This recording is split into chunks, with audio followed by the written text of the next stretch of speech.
Hey friends, welcome back to Bipolar Talks, your mindful place to explore the ups, the downs, and everything in between when it comes to mental health. If this is your first time tuning in, I'm really glad you're here. Don't forget to like, comment, subscribe, and share this episode if it helps you. It could help someone else too. Today's topic, one that so many people ask about and for good reason, ADHD versus bipolar disorder. How do we tell the difference and why does it matter so much? Have you ever wondered whether your diagnosis tells the whole story, or if maybe there's more beneath the surface? Let's explore together.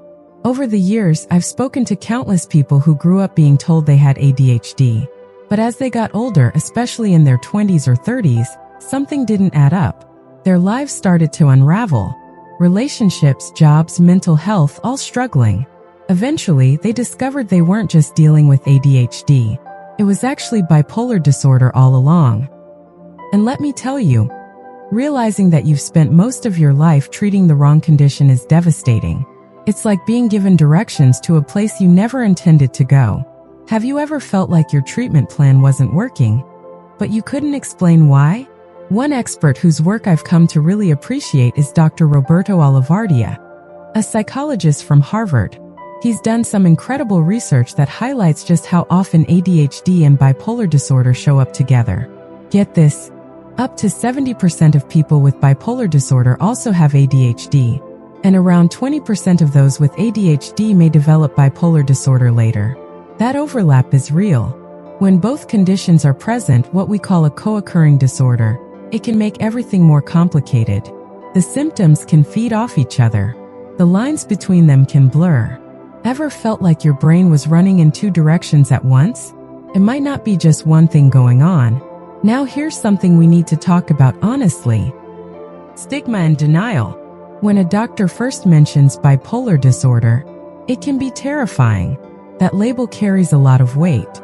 So it's not uncommon for people, consciously or not, to prefer the idea of ADHD. Feels less serious, more manageable, even more accepted. And honestly, that makes sense. Who wouldn't want a simpler explanation? Can you remember a time when you hoped your struggles had an easier answer? You're not alone.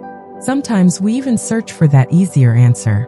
We might visit different doctors hoping someone tells us what we want to hear. I've been there myself. I wanted so badly for my diagnosis to be something less scary. But eventually I had to learn. We don't get to choose what we live with, we can only choose how we respond. Accepting that changed everything for me. Have you ever found yourself questioning the truth, even when deep down you already knew it?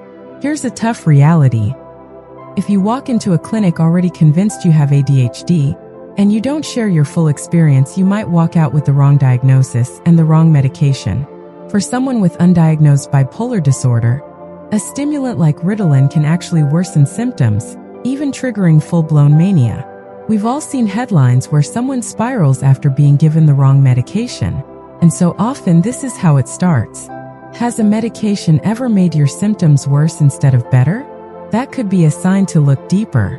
Now, part of why this confusion happens is that ADHD and bipolar disorder do share a lot of symptoms. Both can involve racing thoughts, trouble focusing, sleep difficulties, irritability, impulsiveness, emotional ups and downs.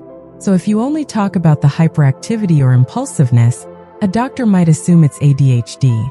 And if you only mention the sadness, they might say it's depression. But bipolar disorder lives in the cycle. And if only one half is treated, the other can get worse. Are you starting to see how easy it is for these diagnoses to get confused? Let's keep digging. A major difference that often gets overlooked? Depressive episodes. ADHD doesn't typically come with long-term, unexplained depression. Sure, we all have bad days. Life gets hard. We feel down. But when sadness lasts for weeks or even months without any clear reason and starts to affect your basic ability to live, that's something else. Have you ever felt deep sadness that didn't seem tied to anything specific? That might be a red flag. With ADHD, your energy and focus might dip because of stress, overwork, or boredom. You might skip meals or stay up late to finish a project. That's understandable. But with bipolar depression, your body can shut down completely.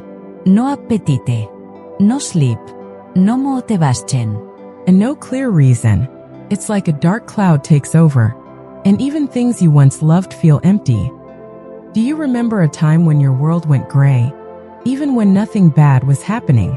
That's worth paying attention to. One man with both conditions described it perfectly. It feels like walking through molasses, like I'm stuck, when just yesterday I felt totally fine. That kind of fatigue, that mental fog, is different from typical ADHD distractibility. Goes deeper. It's heavier. Does your energy ever crash so hard, it feels like your body's working against you? Let's also talk about worthlessness because it's another major difference. In bipolar depression, people can feel a deep sense of hopelessness or guilt. It's not just feeling bad about a mistake. It's feeling like you are the mistake. And that's where the danger really grows.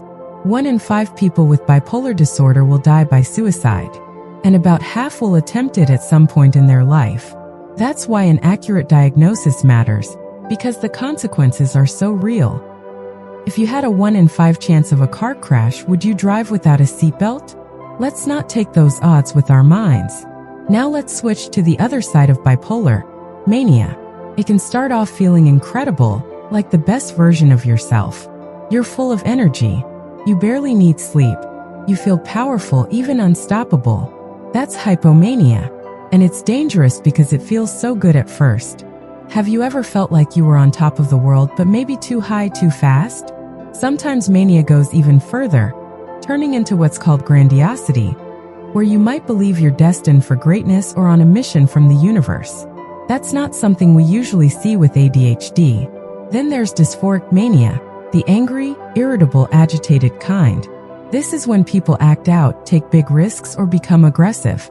Unlike ADHD impulsiveness, these behaviors feel driven by something deeper, often disconnected from reality.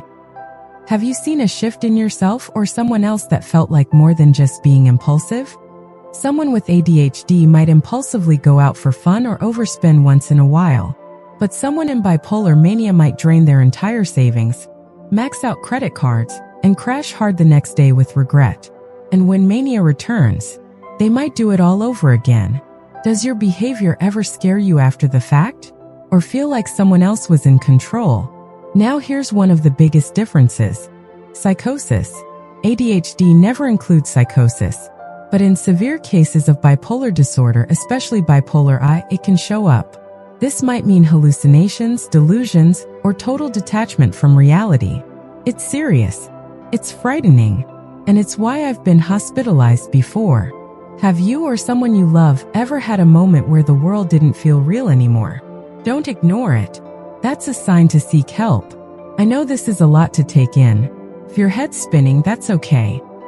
What matters most is that you now know more. And understanding is where healing begins.